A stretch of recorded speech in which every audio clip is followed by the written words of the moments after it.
el Evangelio de Mateo, que nos acaba de proclamar justamente los últimos versículos. Marito. El Evangelio de Mateo empieza con la genealogía de Jesús. La genealogía se presenta como, por un lado, un reconocimiento de la presencia de Dios en la historia del pueblo y por otro lado, de que Dios cumple o Dios irá preparando a través de ellos el camino a la llegada de Jesús, del Mesías. Dios cumple sus promesas. Pero inmediatamente después de la genealogía, el primer relato del Evangelio de Mateo es el anuncio del ángel a José. Y allí le dice que el Mesías, que el niño que va a nacer, se llamará Emanuel, que quiere decir Dios con nosotros, Dios está con nosotros. Y en este pasaje, que es el final, el último pasaje del Evangelio que acabamos de escuchar, Jesús le dice a los discípulos, yo estaré con ustedes.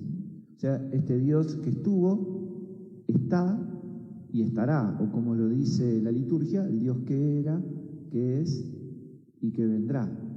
O sea, Dios está siempre, es desde siempre, para siempre, es la vida, es la eternidad, no solamente es el sino que también es la luz de la vida. Y entonces la fe en la Trinidad es la fe en el Dios que está, en el Dios que existe, el Dios que es.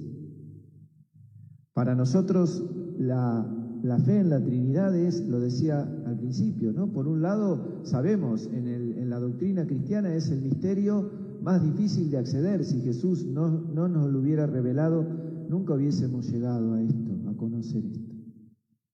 Pero por otro lado es algo tan cercano, porque es Dios que se revela, que se da a conocer en su ser más íntimo. Tres personas distintas, un solo Dios verdadero. Dios Padre, Dios Hijo, Dios Espíritu Santo. Y entonces, en la liturgia de hoy, de la palabra, podemos rescatar algunas ideas que nos ayudan a entender esta presencia y esta vivencia de Dios dentro nuestro. Porque este es el centro de nuestra fe. La esencia de nuestra fe está en el reconocimiento que podamos hacer y en una fe íntegra. Cuando digo íntegra no es solamente la creencia como asentimiento intelectual, sino que ese Dios que viene a vivir a mi corazón encuentre en mi corazón, en mi vida, en mi voluntad, en mi inteligencia, en mis afectos, una respuesta plena. Digo, tres cositas, una de cada lectura. De la primera lectura, el tema de la memoria. La memoria en la fe es fundamental, es un elemento fundamental. Es más, a la liturgia nos hace decir más de una vez que la misa verdaderamente es un memorial. Pero la memoria que le invita a tener Moisés al pueblo, ¿no? Preguntale a los tiempos anteriores, preguntale al tiempo, preguntale a tu historia. Busca en el tiempo, busca en tu historia la presencia de Dios y vas a ver que Dios siempre estuvo. Ustedes sabemos esto, ya lo hemos dicho muchas veces. La memoria en la Biblia no está acá, ¿no? Es recordar, volver sobre el corazón. Volvé sobre tu corazón, le dice Moisés al pueblo, y fíjate que Dios siempre estuvo. Volvé sobre tu vida, volvamos sobre nuestra vida. Miremos en nuestro corazón y vamos a ver que incluso en algunos momentos de la vida solo estuvo Dios. Hay momentos en la vida en que las situaciones, por apretadas, por oscuras, por difíciles, nos hacen reconocer que en ese momento solo estuvo Dios. La memoria nos permite redescubrir en nuestra vida a un Dios amor que siempre estuvo, que está, que nunca nos abandona.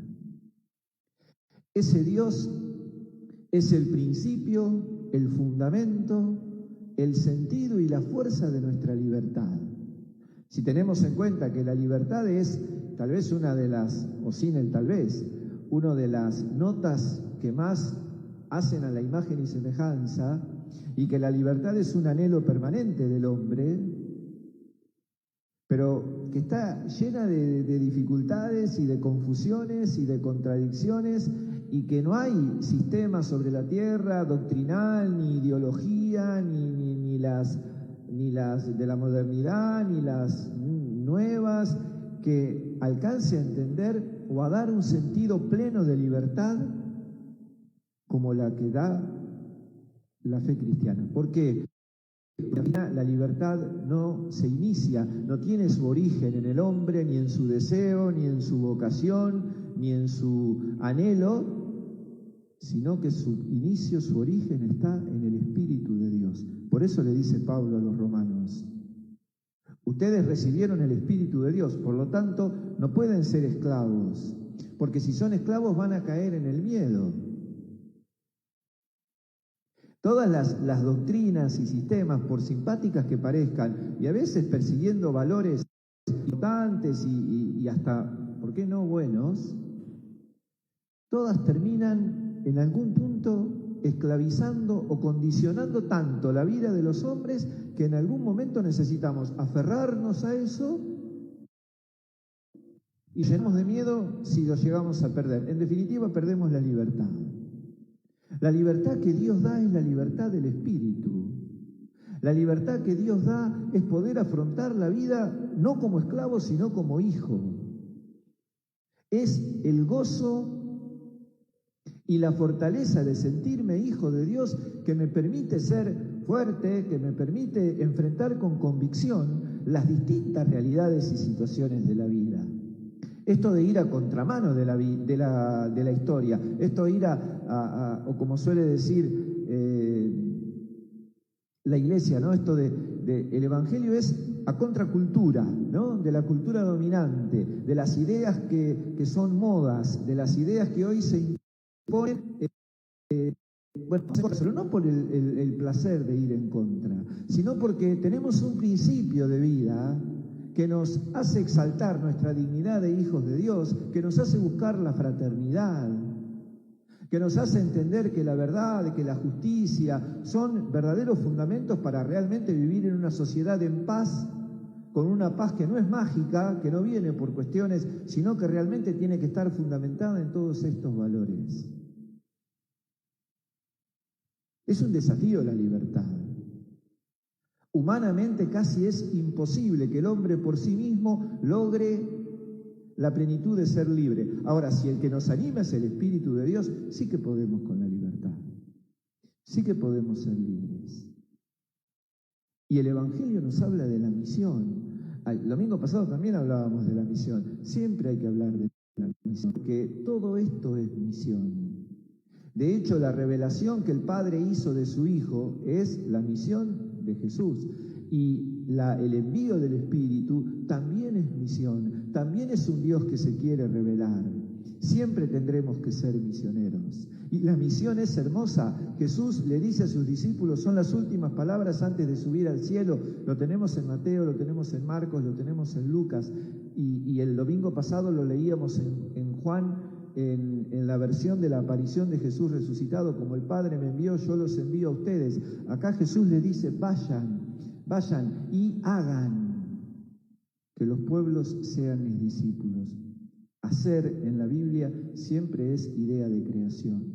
Hagamos, dice Dios al crear. Hágase, le dice María al ángel, hágase en mí según tu palabra. Vayan y hagan, dice Jesús. Vayan y creen discípulos. ¿Discípulos de quién? Del Papa, del Obispo, de los curas, de doctrinas que vamos generando en la vida de la Iglesia. No, discípulos de Jesús. Hagan que los pueblos sean mis discípulos. por el bautismo como principio de vida, el bautismo como origen de esa presencia del Padre, del Hijo y del Espíritu en nuestro corazón, pero discípulos de Jesús.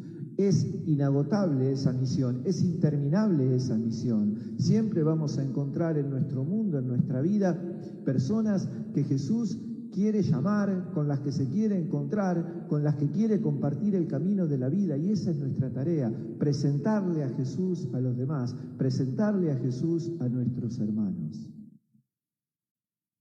Hermoso misterio del Dios que está, hermoso misterio porque además está dentro nuestro, hermoso misterio que tenemos que descubrir permanentemente.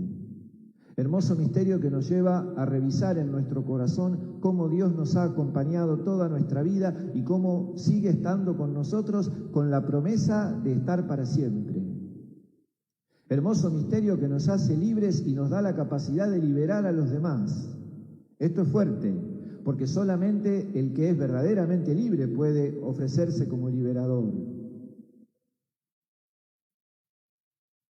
Tanta charlatanería con esto de liberar y de liberar y de liberar. La liberación que yo puedo hacer del otro es en la medida en que comparto el Espíritu y el Jesús que tengo en mi vida y en mi corazón. Eso me hace libre a mí y al compartirlo con el otro lo libera. Y misionar, hacer de todo lo que hacemos acá, de todo lo que vivimos acá, ese Dios que se va revelando, hacer de todo eso la misión. La misión de Jesús, crear discípulos, crear amigos, amigas de Él, hombres y mujeres que lo conozcan, que lo amen, que lo sigan, como nosotros tenemos esa gracia, poder contagiar y transmitírselo a los demás. Renovemos nuestra fe en la Trinidad, recemos juntos. Creo en Dios Padre.